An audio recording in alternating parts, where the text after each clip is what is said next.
This is Optimal Relationships Daily, episode 1075, 10 Top Tips for Returning Parents by Jayne Chater with Altris.co.nz. Hello, everybody, and welcome back to the show that is all about improving those relationships. I am your host and narrator, Greg Audino, and I'm here to read you yet another wonderful article about relationship building.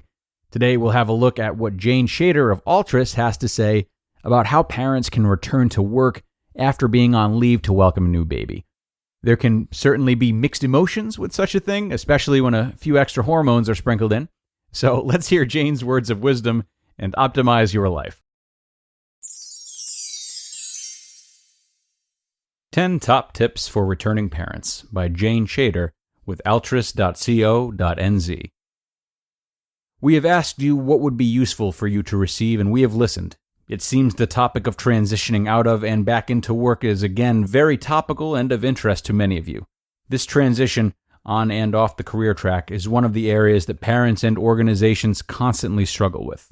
I have combined our top tips with those from Professional and have for you the 10 areas you need to be aware of to help you in making your transition as smooth as possible. Number 1. Plan. Plan your transition early and work out what needs to happen with childcare and the transition of your child into that childcare facility/kindergarten. Think about the 3 phases of transition: prior to leave, pregnant, on leave, and the first 90 days of your return. Number 2, allow enough time. Remember, it takes time for you to transition, so naturally it will take time for your child to transition too.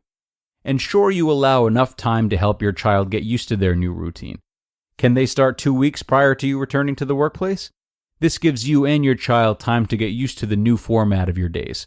Remember, a happy child means a happy mom. Number 3, talk about expectations. Talk to your partner/husband and manager/colleagues about expectations on you and on them.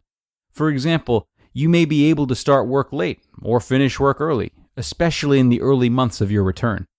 Work out which of you is going to be doing the dropping off and picking up of your child. Perhaps this can be shared. Working out just what is expected of you and what is expected of others will ensure your transition is as smooth as possible for all involved.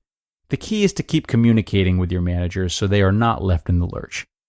Number 4, be realistic. Work out your priorities from a scale of 1 to 5. And be realistic about the things that can slide for a while. Does it really matter if your house misses a week of being cleaned? Can you really continue volunteering for your local group right now? Where does exercise and health sit on your priority list? Number 5, take time for you. It's like the oxygen theory. If you don't look after yourself, then how can you look after your children and family? Is there an hour a day that can be purely for you? If so, carve it out and schedule it into your diary so that it happens. Give yourself permission early on. It's okay to want to do activities just for you. Number 6, delegate where possible. Outsource. Get a cleaner. If you work, chances are you can afford a cleaner even if it means less coffees. Seriously, delegate where possible. Cooking, cleaning, gardening. Don't try and do it all. Au pairs are more acceptable these days and really change some mothers' lives. Divvy up jobs so your partner can help out more at home. Make your partner a real partner. Number 7, build your mom support networks. Not only build these networks, but invest and nurture them. Even if you're busy, they will be ones that pick up the kids when you're stuck, who will make meals for you when someone's sick, and who will give you that nurturing when you need it. These are the relationships that stick. Number 8, build your professional resilience.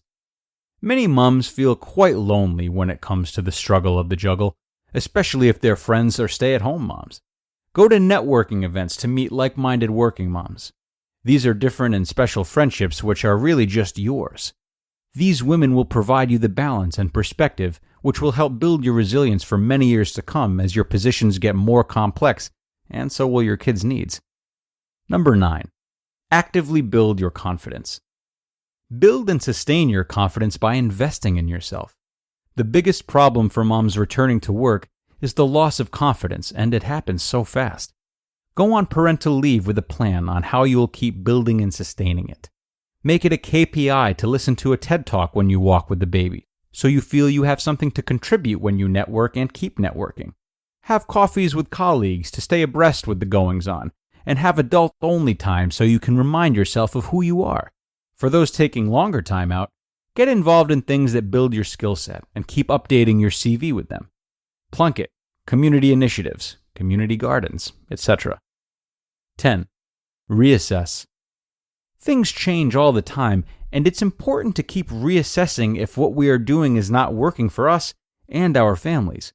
It's okay to change our mind about our situation or our children's situation. If it's not working, change something and start again. Don't be afraid to talk the problems over with someone you trust personally or professionally. With more and more mothers returning to work, most forward-thinking organizations are prepared to offer flexible working arrangements to hold on to good talent.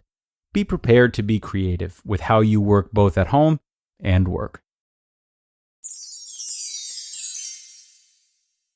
You just listened to the post titled 10 Top Tips for Returning Parents by Jayne Chater with altris.co.nz. And a big thanks to Jayne for this one. I just love the way she structured this list because the final tip really ties the rest of them together so well. Reassessment is a significant part of any major transition, not only because we have so much to get used to, but because as we adapt to our new circumstances, so should our systems for adaptation. It's great to focus on tips 1 through 9, and they're all so useful at this time for a parent. But they will change as you settle into this new life. Jayne says to talk about expectations. Do it and revisit the topic because expectations can change. So too can the amount of time you need and want for you, the things that make you feel confident, and more that she alluded to. Taking steps is great, but necessary steps, especially when children are involved, do change. So while the return to work is a big switch to prepare for, the singularity of it doesn't mean that it'll be a smooth process or one without some steps backward. And for that reason, again, it is important to reassess how we handle it. So good luck, new parents. Even more new chores for you. How thrilling. I'm going to get out of your hair for now, but come on back tomorrow for another parenting post before we switch gears over the weekend. I'll be looking forward to seeing all of you there, where your optimal life awaits.